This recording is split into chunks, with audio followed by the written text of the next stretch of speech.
Pourquoi s'inquiéter? C'est le titre que j'ai donné à mon message. C'est le thème que j'ai eu à cœur de parler avec vous ce matin. Nous sommes dans une société où nous avons de plus en plus tendance à nous inquiéter, et vous allez sans doute me dire qu'il y a vraiment de quoi. Ça semble légitime parce que les raisons de s'inquiéter sont nombreuses, n'est-ce pas? Dans un premier temps, nous essaierons de parler des causes de l'inquiétude, de ce qui provoque l'inquiétude. Nous parlerons des différents domaines que touche l'inquiétude. Et puis nous parlerons des conséquences de l'inquiétude. Et puis enfin, nous essaierons de parler des remèdes que la parole de Dieu nous donne pour faire taire l'inquiétude. Je vous propose de prier.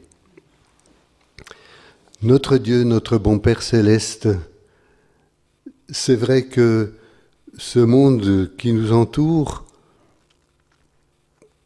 est rempli de difficultés, de problèmes, et si nous gardons nos yeux fixés sur ce qui se passe dans le monde, sur tous les obstacles que nous trouvons sur nos routes, sur les difficultés, sur les problèmes, alors c'est vrai, nos cœurs ont tendance à être inquiets, nous sommes dans la crainte, mais nous voulons ce matin fixer nos yeux sur toi, et je te demande, Seigneur, de nous rendre attentifs à ce que toi, tu veux nous dire ce matin, et que tu effaces tout ce qui viendrait de mon propre cœur, mais ce que nous voulons retenir, c'est ce que toi, tu veux nous dire ce matin.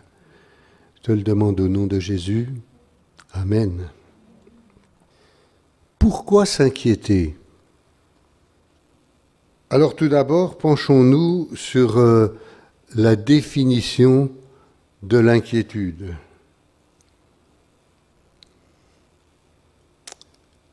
Je crois que tu peux passer à la diapo suivante. Alors que nous dit le dictionnaire en ce qui concerne l'inquiétude? C'est un état pénible déterminé par l'attente d'un événement, d'une souffrance que l'on craint, par l'incertitude où l'on est, appréhension, souci, tourment. Voilà, pour le dictionnaire, c'est ça, l'inquiétude. En fait, l'inquiétude, c'est la crainte de quelque chose qui n'est pas encore avéré, mais qu'on attend et qu'on redoute. Alors maintenant, penchons-nous sur les causes de l'inquiétude. On les trouve clairement, ces causes, dans la définition que nous avons lue à l'instant. Il y a tout d'abord la crainte. Ce qui est remarquable, c'est qu'au début de la création, il n'y avait pas de crainte. Il n'y avait pas de crainte parce que l'homme pouvait communiquer directement avec Dieu et il n'avait aucune inquiétude dans son cœur. Mais dès l'instant où il y a eu la désobéissance, où le péché est entré dans le monde, eh bien c'est là que la crainte est arrivée. Et on peut lire ce que nous dit la Genèse au chapitre 3 et au verset 9. Mais l'Éternel Dieu appela l'homme et lui demanda « Où es-tu » Celui-ci répondit « Je t'ai entendu dans le jardin et j'ai eu peur, car je suis nu, alors je me suis caché. » Avant, l'homme pouvait dialoguer directement avec Dieu, tout allait bien, il a été en paix, et dès l'instant où il a cessé de faire confiance à son Dieu, mais qu'il a mis sa confiance dans la parole du menteur, de l'ennemi, c'est là que la peur, la crainte, l'inquiétude a envahi sa vie et son cœur. Tant que l'homme était en communion avec Dieu, il n'y avait pas de crainte. Ce qui est remarquable également, c'est que dans la parole de Dieu, Dieu nous exhorte avec insistance à ne pas craindre, puisque, paraît-il, moi je n'ai pas vérifié, je n'ai pas compté, mais dans la Bible, il y a 365 fois « ne crains point » ou « ne craignez point » ou quelque chose qui s'apparente à ça. Ce qui veut dire qu'il y en a un pour chaque jour de l'année. Dans la définition de l'inquiétude, le dictionnaire nous parle d'incertitude. Et quand il y a de l'incertitude, c'est qu'il y a un manque d'assurance. La définition nous parle aussi d'appréhension. Et les deux termes sont liés parce que l'appréhension, elle est clairement liée à un manque d'assurance. Et le manque d'assurance, on pourrait dire que c'est pratiquement le contraire de la foi. Parce que regardez la définition de la foi qui nous est donnée par l'auteur de la lettre aux Hébreux, chapitre 11, verset 1er. Or la foi, c'est une ferme assurance des choses qu'on espère, une démonstration de celles qu'on ne voit pas. C'est une ferme assurance. Donc, quelque part, l'inquiétude, elle est liée à un déficit dans le domaine de la foi. Cette inquiétude, elle peut se manifester dans bien des domaines. Alors, premier domaine où se manifeste l'inquiétude, c'est la santé. La nôtre, ou celle de nos enfants ou de nos proches. Par exemple, on doit subir un examen médical et on est angoissé dans l'attente des résultats. Ou alors on a des symptômes qui nous font craindre une maladie grave. Ou même alors, directement, on nous annonce que nous avons un mal incurable. Dans ces conditions, on peut vraiment penser que l'inquiétude, c'est quelque chose de légitime, de parfaitement compréhensible. Une deuxième cause d'inquiétude, c'est la situation économique et ses conséquences. Alors c'est vrai que la situation n'est pas brillante en France actuellement, et on pourrait dire même partout dans le monde. Et on peut comprendre que les gens s'inquiètent. Certainement que si on reste focalisé sur ce qui se passe dans le monde, on risque fort de se laisser gagner par l'inquiétude, voire la déprime et l'angoisse. On poursuit avec un autre domaine où l'inquiétude se manifeste. Ce sont, par exemple, dans des événements particuliers, comme par exemple des catastrophes naturelles. Alors les catastrophes naturelles, on est servi, on peut dire, en ce moment. Cet été, on a beaucoup parlé de sécheresse, et puis de cette sécheresse qui provoque des famines, qui a provoqué des incendies comme on n'a jamais vu auparavant, avec des surfaces gigantesques qui ont été complètement ravagées. Et puis, d'autre part, par ailleurs, il y a eu des inondations terribles, avec beaucoup de dégâts derrière, avec des victimes. On a eu beaucoup aussi de cyclones, des ouragans, qui détruisent tout, qui font de nombreuses victimes. Il y a des tremblements de terre. Et puis, on parle aussi de plus en plus du réchauffement climatique. Alors, toutes ces choses, qui sont bien réelles, sont des sources d'inquiétude. Puis encore une autre cause, ce sont les conflits, les guerres la crainte des hommes, parce que c'est vrai qu'il y a un peu partout dans le monde des conflits, mais il y a aussi des prises de position parfois de certains chefs de gouvernement ou d'État qui font peur.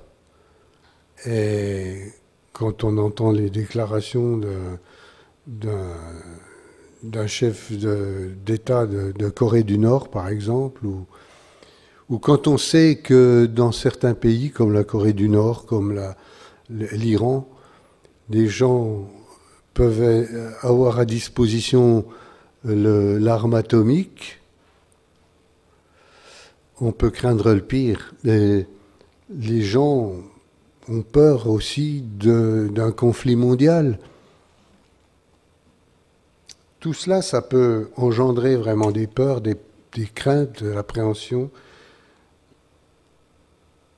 Et puis il y a une autre source de crainte, c'est le terrorisme.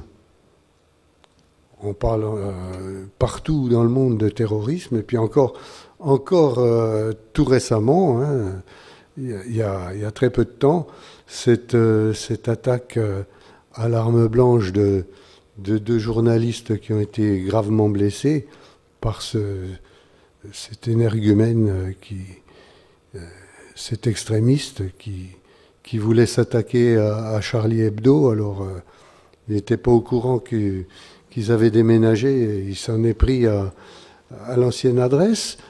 Mais c'est terrible de penser que finalement, on est en sécurité nulle part.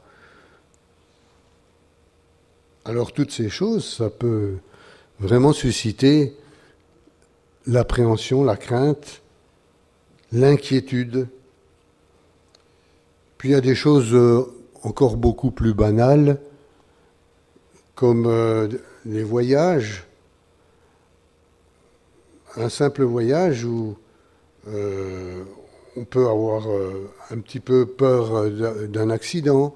Il y a des gens aussi, simplement à l'idée de prendre l'avion, qui sont terriblement angoissés, qui ont une inquiétude. C'est vrai que dans les accidents d'avion, il n'y en a pas beaucoup, mais quand il y en a, il n'y a pas beaucoup de chances d'en réchapper. Alors, toutes ces choses-là, ça peut susciter des craintes. Et puis encore une autre chose qui est bien actuelle aussi, sont les épidémies. Alors avec le Covid-19, on est servi. Et puis on aurait du mal de l'oublier, hein, parce que ne serait-ce que ici, on est obligé de porter des masques. On a toutes sortes de contraintes. Et puis les médias se chargent bien d'entretenir la peur, l'angoisse, l'inquiétude. Ce climat de peur, il est entretenu. Et puis encore, autre chose, une autre chose qui suscite l'inquiétude, c'est la mort et l'au-delà. Alors, on peut s'inquiéter pour soi-même, bien sûr. Si on n'a aucune assurance sur ce qu'il y a après la mort, il y a de quoi s'inquiéter. Mais aussi, on peut s'inquiéter pour un enfant ou pour un proche, parce que même si nous avons des certitudes et une assurance, eh bien, nos enfants ne l'ont peut-être pas. Et quand il y a incertitude, quand il y a des certitudes, tout va bien, mais quand il y a incertitude, c'est autre chose. Mais nous le verrons lorsque je vous parlerai des remèdes à l'inquiétude. Alors, quelles sont les conséquences de l'inquiétude? On en a parlé au début. La définition parle d'un état pénible, l'angoisse, et ça peut parfois aller même jusqu'à un état dépressif. L'inquiétude peut même avoir un impact physique sur la santé. et pas seulement un impact psychologique. Job disait « Ce que je crains, c'est ce qui m'arrive ». On peut lire « Tout ce que je redoute, c'est cela qui m'arrive. Les maux que je craignais ont tous fondu sur moi ». C'est dans Job 3, 25. On peut lire aussi d'autres textes qui nous parlent de l'inquiétude, de la crainte. C'est dans le livre des Proverbes. Tout ce que je redoute, c'est cela qui m'arrive. Donc ça, c'était Job. L'inquiétude dans le cœur de l'homme l'abat, mais une bonne parole le réjouit. Proverbe 12, verset 25. Et puis un autre texte dans les Proverbes. Un cœur joyeux est un excellent remède. Voilà donc un remède. Mais l'esprit déprimé mine la santé. L'inquiétude, ça a un impact sur notre santé. L'inquiétude aussi, elle nous détache de la réalité. Lorsqu'on est inquiet, on échafaude des scénarios qui ne reposent pas sur des réalités concrètes, mais sur des suppositions. Notre attention est focalisée sur cette crainte et ça peut nous détourner des choses importantes et prioritaires. Ça peut nous conduire même à négliger les autres autour de nous. Oui, tout cela, ce sont des conséquences de l'inquiétude. Maintenant, je voudrais que nous nous penchions sur les remèdes à l'inquiétude. C'est ça qui est le plus important. Nous avons vu au début que l'inquiétude et la crainte étaient liées, que la crainte était apparue au moment où l'homme avait perdu la communion avec Dieu. En réalité, elle a apparu au moment où l'homme a cessé de faire confiance à Dieu, où il a davantage fait confiance au serpent, au menteur, à l'ennemi. La réciproque devrait donc être vraie. Quand on retrouve l'intimité avec Dieu, on devrait retrouver la sérénité. La crainte devrait disparaître. Lorsque nous sommes en communion avec Dieu, on peut entendre sa voix qui nous rassure et on peut prendre à notre compte ce texte qu'on trouve dans le prophète Ésaïe au chapitre 41 et au verset 10. « Ne crains rien, car je suis avec toi. Ne promène pas des regards inquiets, car je suis ton Dieu. Je te fortifie, je viens à ton secours. Je te soutiens de ma droite triomphante. » Quand on est proche de quelqu'un, on communique avec lui. Et comment on communique ? Eh bien, on l'écoute, déjà, et puis on lui parle. Donc, Dieu, on peut l'écouter, entre autres, au travers de sa parole écrite, de la Bible. Et c'est important de la lire et de la méditer, comme ça nous a été partagé dernièrement dans les prédications de Luc Sadorge. Il nous a parlé de l'importance de la parole de Dieu, qui est une lampe à nos pieds, qui est aussi une lumière, qui est à toutes les caractéristiques de cette parole.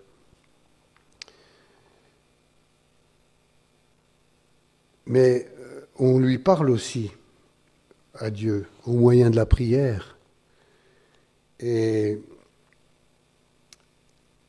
si on lui parle, il nous dit, par exemple dans Philippiens 4, on peut lire les versets 6 et 7, « Ne vous inquiétez de rien, mais en toute chose, faites connaître vos besoins à Dieu par des prières et des supplications, avec des actions de grâce, et la paix de Dieu, qui surpasse toute intelligence, gardera vos cœurs et vos pensées en Jésus-Christ. » Et puis, je vous propose de lire ce texte dans la version Sommer, qui je trouve est encore plus parlante. Ne vous mettez en souci pour rien, mais en toute chose, exposez vos besoins à Dieu, adressez-lui vos prières et vos requêtes, en lui disant aussi votre reconnaissance. Alors, la paix de Dieu, qui surpasse tout ce qu'on peut concevoir, gardera votre cœur et votre pensée sous la protection de Jésus-Christ. Quelle promesse extraordinaire nous est donnée dans ce texte. Lorsqu'on est inquiet, on n'est pas en paix. Mais ici, il nous est parlé d'une paix qui surpasse tout ce qu'on peut concevoir. Il n'y a qu'auprès du Seigneur qu'on peut recevoir un tel cadeau. Alors il y a un dernier point dont je veux parler en ce qui concerne le remède à l'inquiétude, c'est la communion fraternelle. Quand on a des soucis, des inquiétudes, dans un domaine ou dans un autre, il est important que nous ne restions pas seuls à ressasser nos problèmes et nos craintes. Il est important d'avoir le soutien des frères et sœurs dans la foi. Dans le livre des Actes des Apôtres, il nous est parlé de la solidarité dans l'Église primitive. On peut lire dans Acte 4, versets 32 à 35, tous ceux qui étaient devenus des croyants vivaient dans une parfaite unité de cœur et d'esprit. Personne ne se prétendait propriétaire de ses biens, mais ils partageaient tout ce qu'ils avaient. Avec une grande puissance, les apôtres rendaient témoignage de la résurrection du Seigneur Jésus, et la grâce de Dieu agissait avec force en eux tous. Aucun d'eux n'était dans le besoin, car ceux qui possédaient des champs ou des maisons les vendaient, apportaient le produit de la vente et le remettaient aux apôtres. Ceux-ci le répartissaient alors entre tous et chacun recevait ce dont il avait besoin. Vous allez me dire, qu'est-ce qu'il y a comme rapport avec l'inquiétude là-dedans ?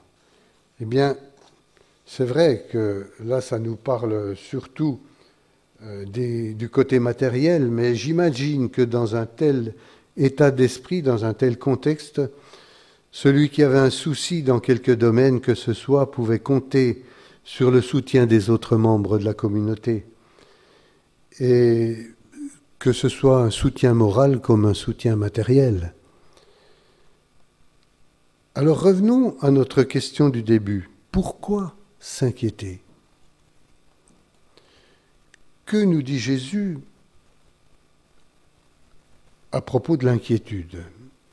Lisons dans Matthieu 6, versets 33 et 34.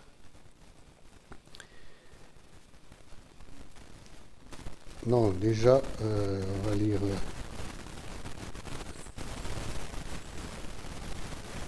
D'ailleurs, c'est Matthieu 6, 27 déjà. D'ailleurs, qui de vous peut, à force d'inquiétude, prolonger son existence, ne serait-ce que de quelques instants ? Alors c'est vrai que ça sert à rien, nous dit Jésus, de nous inquiéter. C'est pas en nous inquiétant que ça va arranger les choses, même prolonger ne serait-ce qu'un instant notre vie. Et puis, un peu plus loin dans le même chapitre, au verset 33 et 34, « Faites donc du règne de Dieu et de ce qui est juste à ses yeux votre préoccupation première, et toutes ces choses vous seront données en plus. Ne vous inquiétez pas pour le lendemain. Le lendemain se souciera de lui-même, à chaque jour suffit sa peine. » Et si, comme pour le roi David, par exemple, l'Éternel est notre berger, nous pouvons faire nôtre ce magnifique psaume 23 et dire « L'Éternel est mon berger, je ne manquerai de rien. Je ne craindrai aucun mal, car tu es auprès de moi. » Psaume 23, verset 1er et verset 4.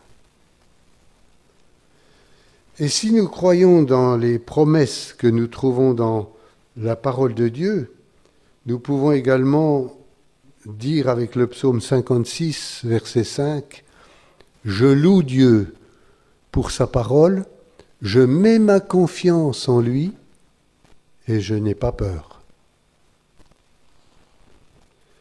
Lorsque les disciples de Jésus traversaient le lac de Galilée et qu'une tempête s'est abattue sur le lac, Marc nous rapporte que Jésus dormait paisiblement. Nous lisons dans Marc 4, versets 37 à 40, « Or voilà qu'un vent très violent se mit à souffler. Les vagues se jetaient contre la barque qui se remplissait d'eau. Lui, à l'arrière, dormait, la tête sur un coussin.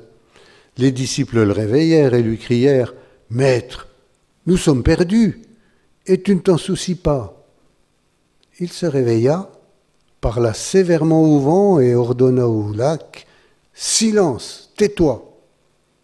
Le vent tomba et il se fit un grand calme. Puis il dit à ses disciples « Pourquoi avez-vous si peur ? Vous ne croyez pas encore ?» Mes amis, est-ce que vous êtes inquiets pour une chose ou pour une autre ? Alors je vous ferai une autre question. Est-ce que Jésus est dans votre barque ? Si Jésus n'est pas dans votre barque, vous pouvez légitimement avoir peur. Parce que certainement la tempête est là et le danger est bien réel. Mais si l'Éternel est vraiment votre berger, si vous avez pris Jésus dans votre barque, alors vous n'avez rien à craindre. N'ayez pas peur. Il peut apaiser toutes vos tempêtes et rétablir le calme. Si vous croyez en un grand Dieu, alors reprenez à votre compte le verset d'Ésaïe 41, 10 qu'on a lu tout à l'heure. « Ne crains rien, car je suis avec toi. Ne promène pas des regards inquiets, car je suis ton Dieu. Je te fortifie, je viens à ton secours, je te soutiens de ma droite triomphante. » Prions. Seigneur, c'est vrai qu'il y a souvent bien des sources d'inquiétude qui nous interpellent, qui nous saisissent, qui nous font douter. Mais nous voulons garder nos regards fixés sur toi. Nous voulons te prendre avec nous dans notre barque, Seigneur. Et nous savons que quand la tempête sera là, nous pouvons crier à toi et tu seras présent, tu vas intervenir, tu calmes la tempête dans nos vies. Seigneur, merci. Merci pour ta grâce. Merci pour ta présence dans nos vies. Et si quelqu'un ici n'a pas pris Jésus dans sa barque, alors vous pouvez maintenant l'inviter à venir dans votre vie. Il veut calmer toutes les tempêtes. Il veut mettre cette paix qui surpasse toute intelligence, qui surpasse tout ce qu'on peut imaginer, nous dit la parole de Dieu. Alors, merci Seigneur pour cette paix que tu veux déposer dans nos vies.